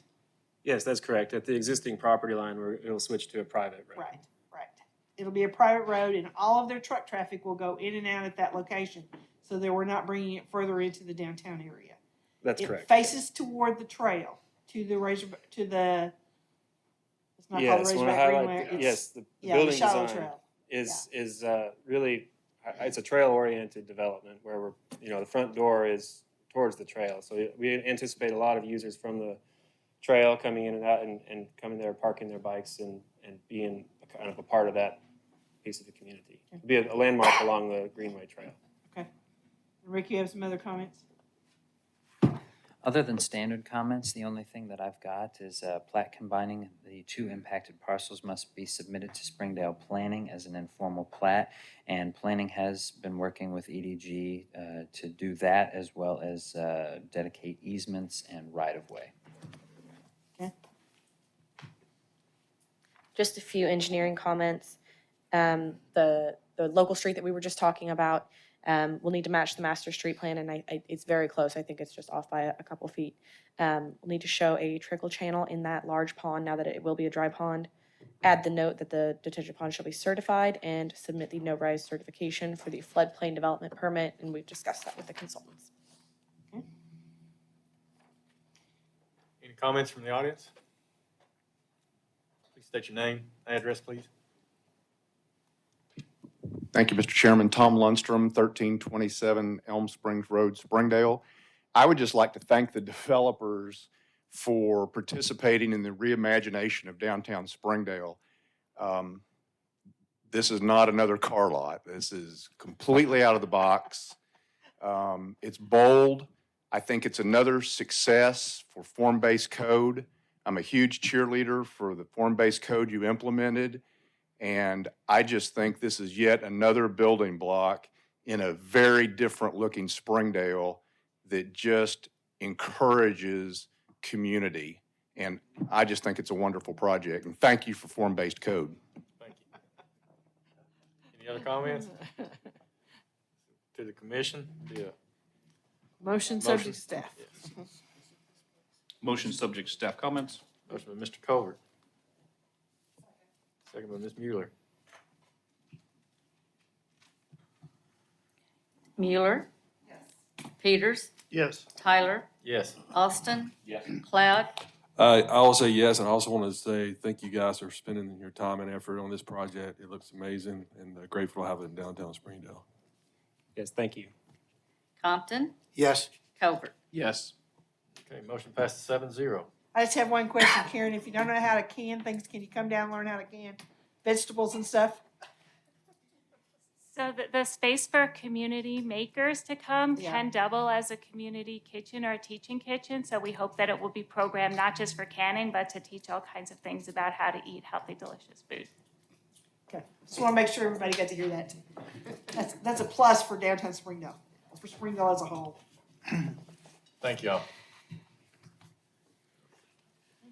Next, we are L22-11 Shallow Indoor Practice Facility, variance B2219, presented by ESI. Thank you, Mr. Chairman. Jason Apple with ESI. We're proposing a new indoor facility for the Sharp Christian School. It's going to be just to the west of the stadium and east of Johnson. Currently, there's a parking lot facility there. The variances we're requesting are on the east face, which is facing the backside of the stands. We've moved the landscaping to the Johnson side, and we're not providing that roof break on that east side as we are on the west side that faces Johnson. And I'll answer any questions. Staff comments? Can we go to the elevation, and Rick, do we have any comments left? We have standard comments, and then we have 3 commercial design standard comments. First, foundation landscaping is required. A variance has been requested. Roof lines shall be varied with a change in height every 100 linear feet in building length. A variance has been requested. Predominant exterior building materials shall not be smooth face concrete block, tilt-up concrete panels, or prefabricated steel panels. A variance has been requested.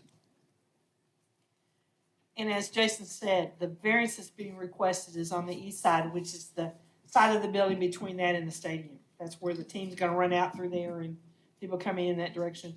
All the improvements are on the north, south, and west side. Yes. Including landscaping, we got the same amount of landscaping, it's just located differently, it's not any landscaping that's put in that area between the 2 buildings. Correct. Any comments from the audience? Be to the commission. Well, I guess we do the variances first. B 2219. We got detail features and landscaping together. All together?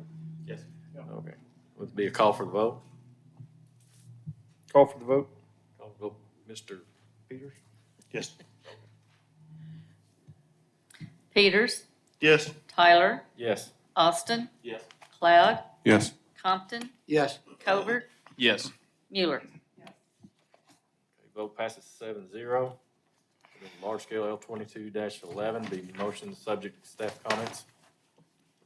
Motion subject to staff comments? Motion from Mr. Peters, Second. second by Mr. Covert. Tyler, Yes. Austin, Yes. Cloud, Yes. Compton, Yes. Covert, Yes.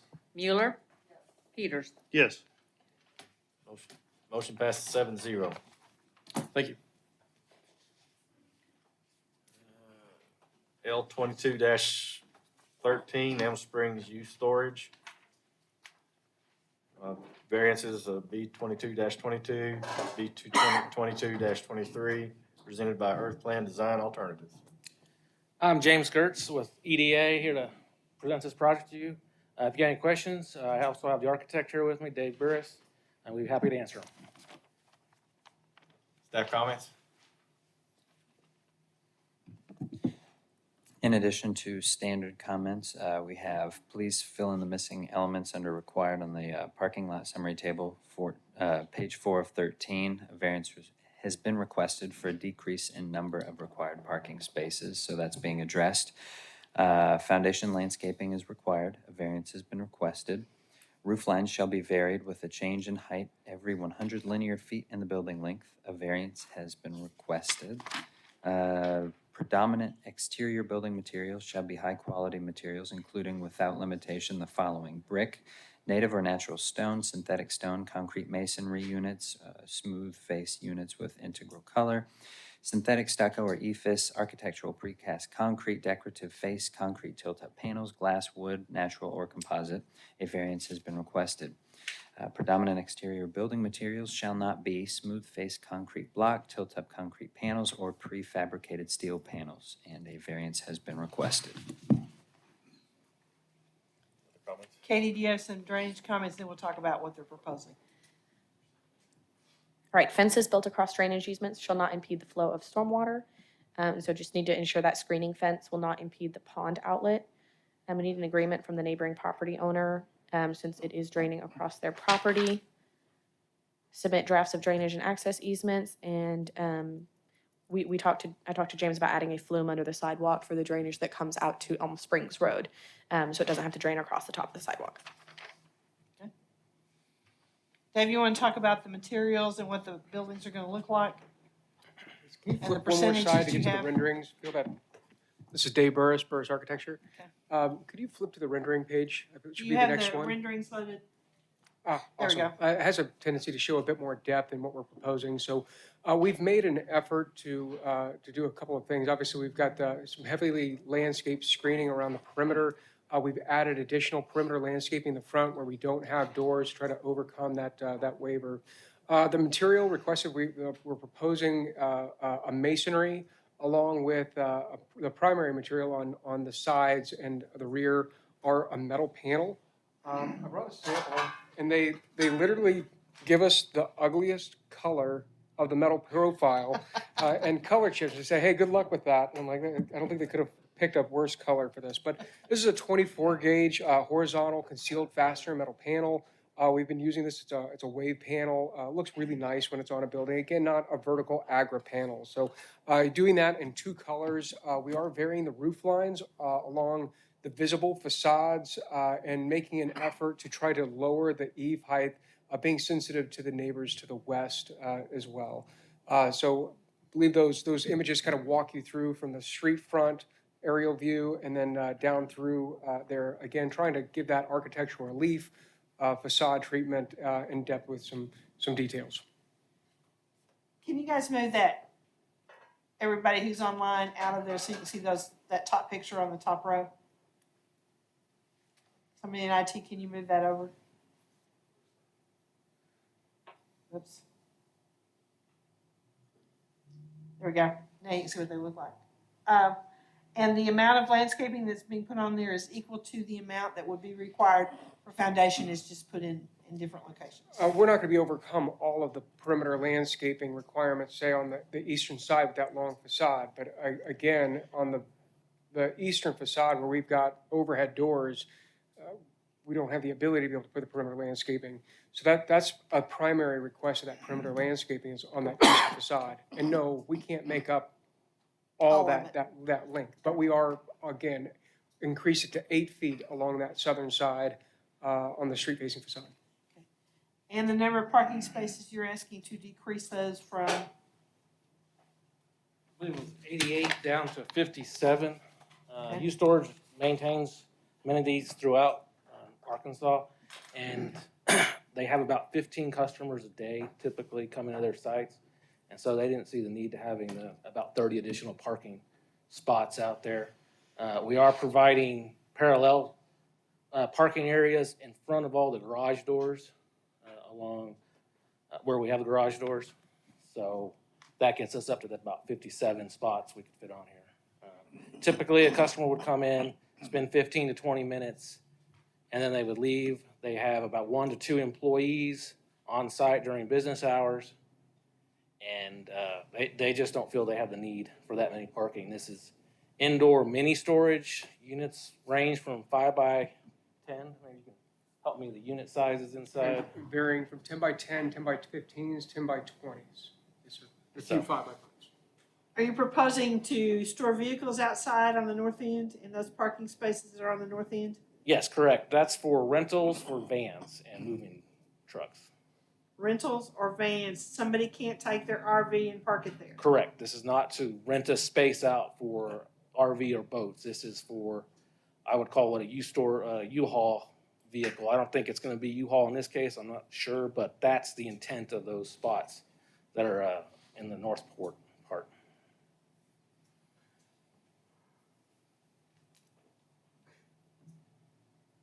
I don't have any more comments or questions. So are you saying that spot you're talking about, those are for like U-boxes or whatever?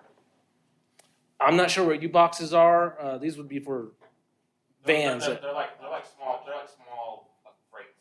No.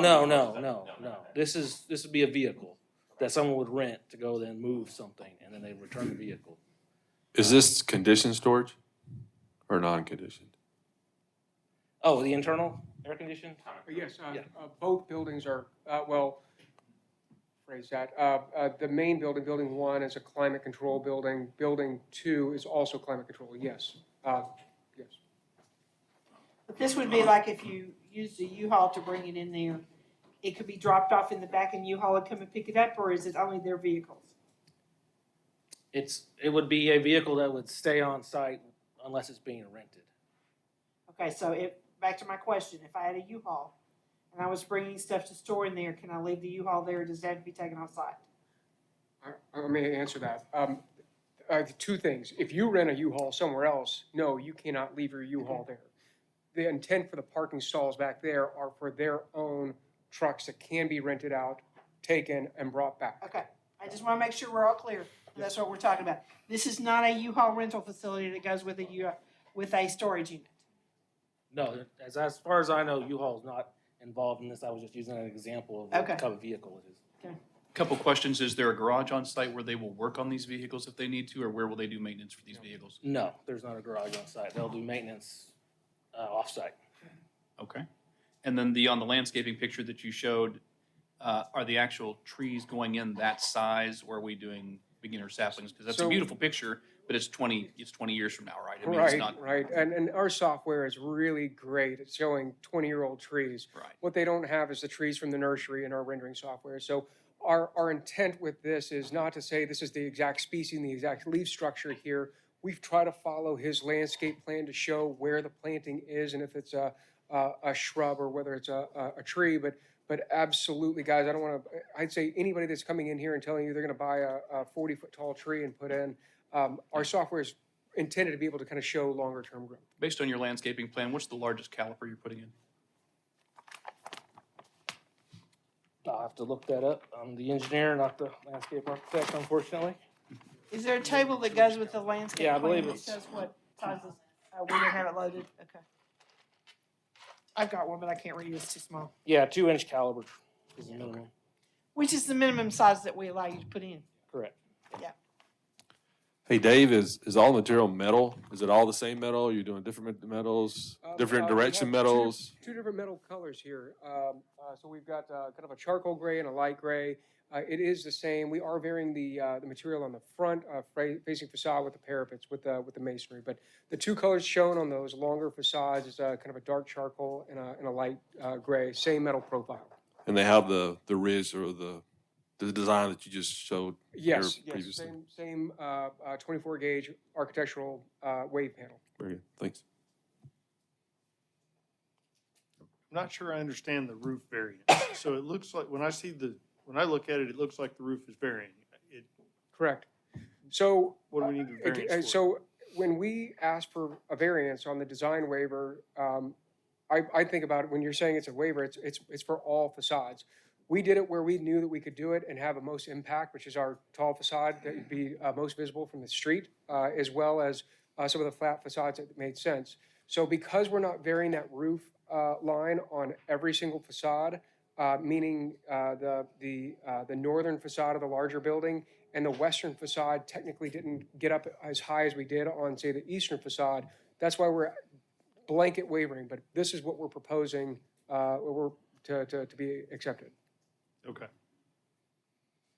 It's kind of hard to put that into a variance request without a picture. And I think this tells us what. Well, I'm okay with it, but Yeah. you just go, if you've got a straight line that's 100 feet long, you need the waiver there. Yeah. Any comments from the audience? State your name, please, and address. Thank you, Mr. Chairman. Tom Lundstrom, 1327 Elm Springs Road. I own the property contiguous to this on its southeast corner. My property would be 2 acres in the northwest corner of Oak Grove Road and Elm Springs Road. Also own some other property around there, so I've got a lot of interest in that area. Didn't know anything about the project until tonight. I can tell you I feel a lot better about it, knowing that Mr. Burris is going to be the architect, as I have a lot of respect for his designs. So that does make me feel good. Based on what I've seen tonight, I don't know that I have any objections. I would just encourage the developer and the architect to keep that frontage facing Elm Springs Road as upscale as they can and as clean as they can. A lot of money is being spent on Elm Springs Road. You saw a development earlier from Hague in front of Mercy. The city has spent a lot of money on Elm Springs Road, both in widening it and in installing the roundabout just west of this piece of property. So this is highly developable property that is not going to be inexpensive. So I think what is out there is going to be fairly upscale and well-developed. So I would just encourage the developer to keep that in mind as they proceed within city guidelines. That's all. That was my only comment. Thank you.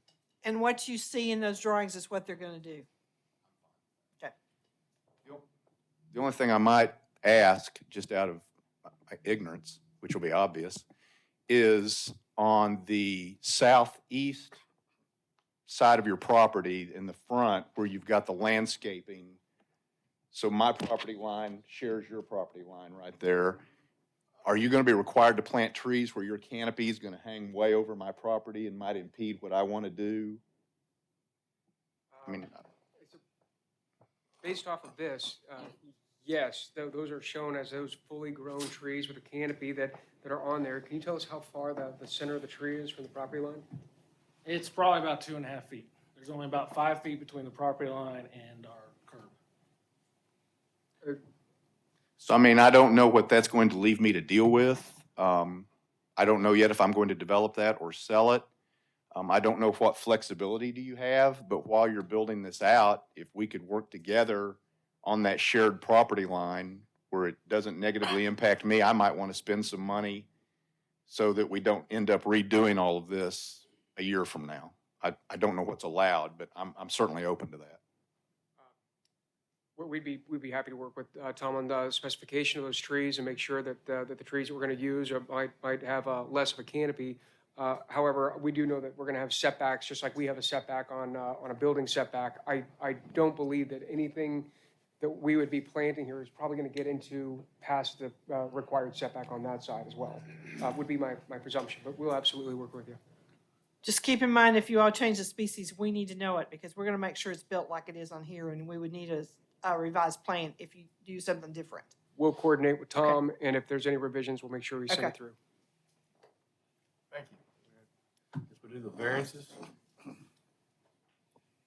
Let's start with B 22-22. About the parking spaces. There'll be a call for the vote. Call for vote, Mr. Austin.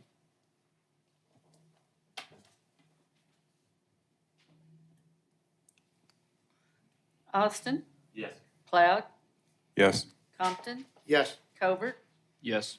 Mueller, Peters, Yes. Tyler. Yes.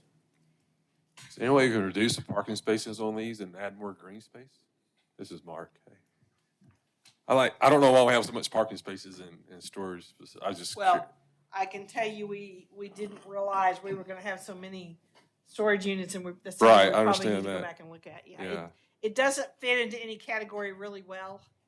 And so we're going to, we're doing it as warehouse space, and it's 1 for 1,200. That's the best we've got Yeah, sure. to work with right now. But if this continues, we're going to have to address that. And it sometime. will, obviously. But yeah, it'd be great to have more green space interior, and that takes some of the pressure over there on the perimeter. Because I know both storage building projects today have had so much pressure of having landscape around the perimeter.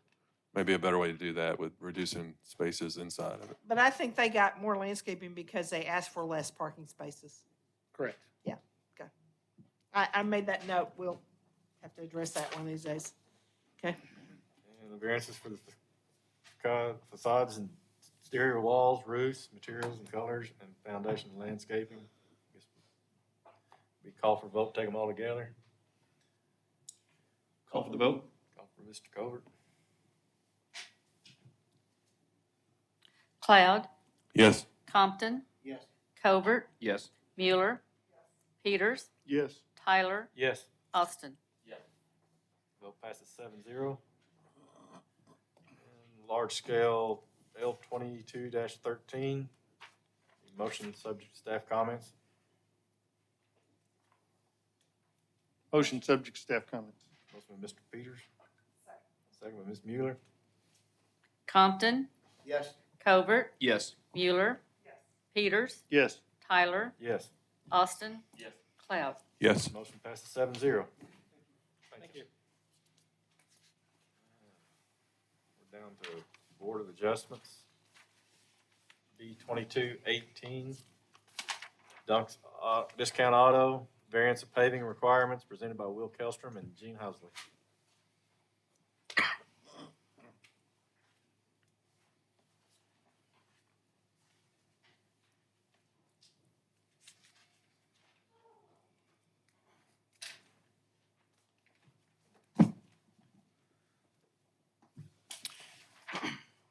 Good evening. My name is Will Kelstrom, and I represent Gene Housley on this variance request.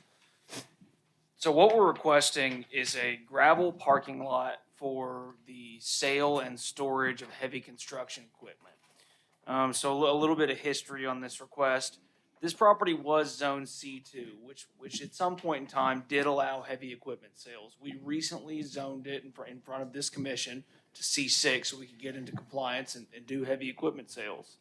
So as I said, we're wanting to sell heavy construction equipment. This includes things like wheel loaders, dozers, track hoes, backhoes, track loaders, skid steers, excavators. This is construction equipment. And the reason why we need a variance for a gravel parking lot is because all of this stuff is very difficult on asphalt and concrete, and for three reasons. One is the weight of some of these pieces of equipment. For example, a wheel loader can weigh up to 12,000 pounds. That's going to crack it's going to crack concrete over time, and it's going to deform asphalt. The second reason is for some of the equipment that's on these machines. Sometimes they have buckets, jackhammers on them. When you drop that equipment, once you turn the machine off, it's going to come down on the asphalt or concrete, and it's just going to tear it up. The third reason is that some of these machines have steel tracks on them, which, as you can imagine, they're heavy for concrete and asphalt. When you're turning these tracks on them, it's just going to tear up the asphalt. This sort of thing is already contemplated by the code. If you look at the parking area design and maintenance standards, it says storage areas for heavy construction equipment, it allows for gravel parking and storage areas for heavy construction equipment that would damage the pavement.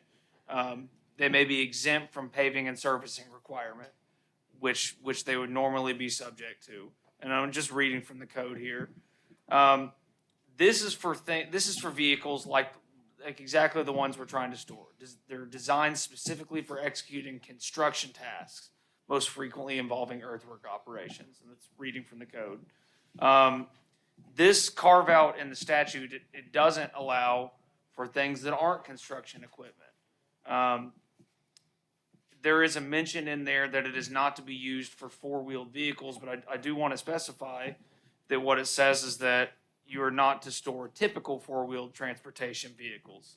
None of these vehicles are typical transportation vehicles. The reason why I'm clarifying this is that some of the pieces of equipment that we're going to be storing there do have four wheels. But they're nonetheless heavy equipment. And the reason why I point that out is because I think at some point we had submitted a variance that said only for vehicles with tracks. But really what we're talking about is heavy construction equipment. So on to the standards for granting a variance. The code requires that you guys don't grant any variances that don't keep with the spirit and intent of the code. I just read from the code. This is something that's carved out. This is something that's allowed. You guys have a zoning C6, which allows for the storage and sale of heavy products. This is something that's built in the code so that can be better managed. Another standard of granting variance is the board is not to permit any uses which are not permitted in the current zone. We recently rezoned this to C6 so we could be in compliance.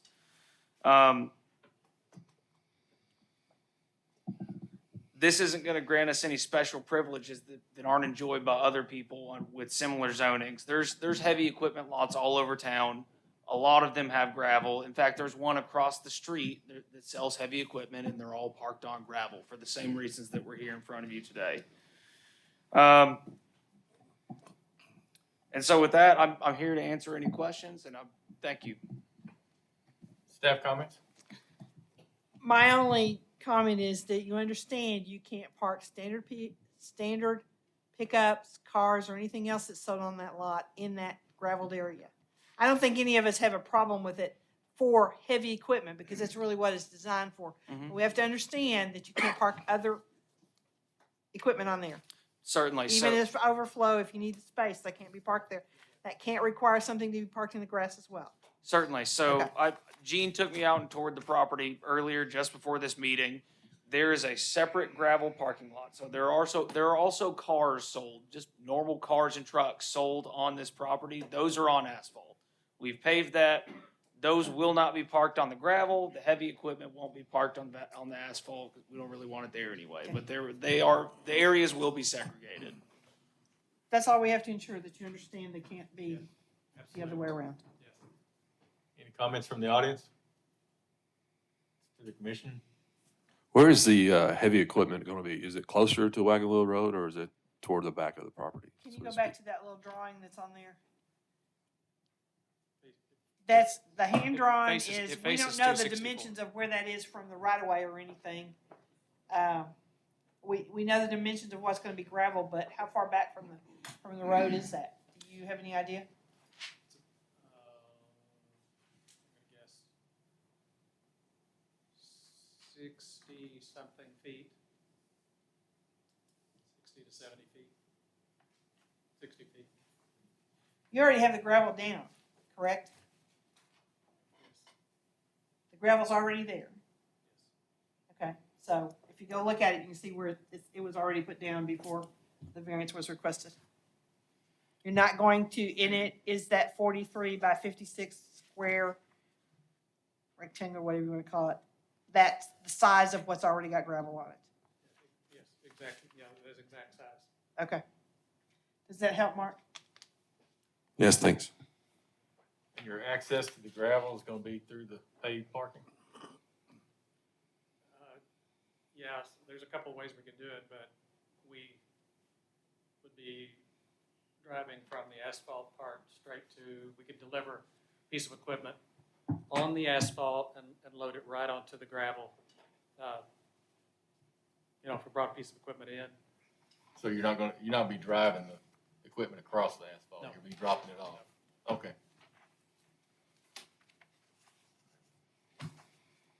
This will be a call for the vote. Call for the vote? Call for Mr. Peters. Mueller, Yes. Peters, Yes. Tyler, Yes. Austin, Yes.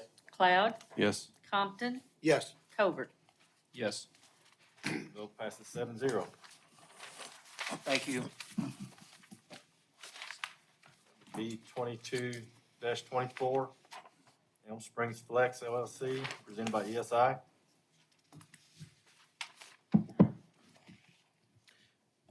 Thank you, Mr. Chairman. Jason Apple with ESI. We've submitted this as a non-large scale development. Each one of these buildings are on an acre or less site. And what we're requesting tonight is a variance for the frontage landscaping, or building foundation landscaping, excuse me, between the front facing facade and the street. We've taken that landscaping, moved it toward the street. And that's the variance request this evening. Staff comments? You're not putting anything at the drive that will restrict the vision in that site triangle so that we're not creating a problem with any of those, correct? I don't believe so. Because that's a lot of traffic with an access on a curve. We need to make sure. We'll people double can see. check it. Okay, we need to make sure people can see. Have any other comments? No? Any comments from the audience? To the commission? Call for the vote. Call for the vote. Call for Ms. Cole. Peters, Yes. Tyler, Yes. Austin, Yes. Cloud, Compton, Yes. Covert, Yes. Mueller. Vote passes 7-0. Thank you. B 22-26, Liz Leonardo and Jocelyn Trevino, presented by Liz Leonardo and Jocelyn Trevino. I try. Hi, my name is Luis Leonardo, and I live in 3403 Corsica Terrace in Springdale. Basically, what we're doing is we're trying to build an in-ground pool on our property, on our backyard. And we're trying to get a variance to reduce the setback from 30 feet to 14 feet to be able to fit it. So if you guys have any questions. Comments? They did go through the process and the utility easement has been vacated that allows for the variance to be granted to allow the pool to go in there. Yep. Went to council last, whatever the date on this one was. February the 8th is when the utility instrument was vacated. Any comments from the audience? To the commission, be a call for the vote. Call for the vote, Mr. Mueller? Tyler, Yes. Austin. Yes. Cloud. Compton. Yes. Covert. Yes. Mueller. Peters. Yes. Vote passes 7-0. Need to get your permit from the building inspector. Will do, thank you. I think that's it. That's it. So we have a planning director's report, please. Council actions in February, the council adopted the new 2018 Arkansas Plumbing Code and 2018 Arkansas Fuel Gas Code without an emergency clause, so it didn't go into effect until after 30 days.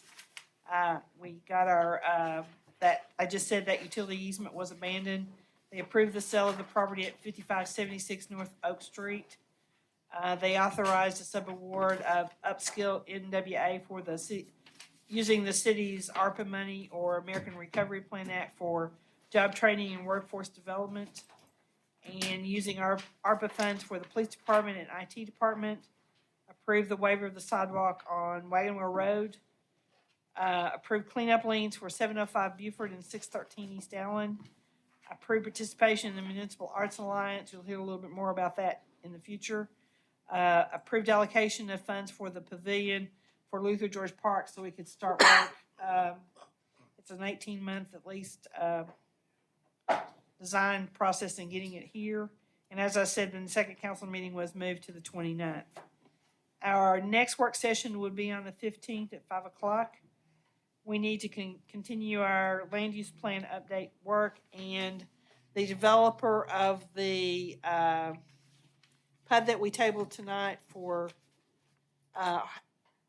Hawks View subdivision would like to meet with the planning commission and discuss some items with that PUD at that meeting too. They'll have 10 or 15 minutes in the front of the meeting. Okay, I don't have anything else. Mr. Chairman, one quick thing. I think everybody get a copy of this, or I hope you did. It's the 2021 annual report from our fire department. If you have not had a chance to read through this, I encourage you to do it. It's a whole lot to be proud of. So hats off to the fire department. Well done. Thank you. With that, the meeting will be adjourned.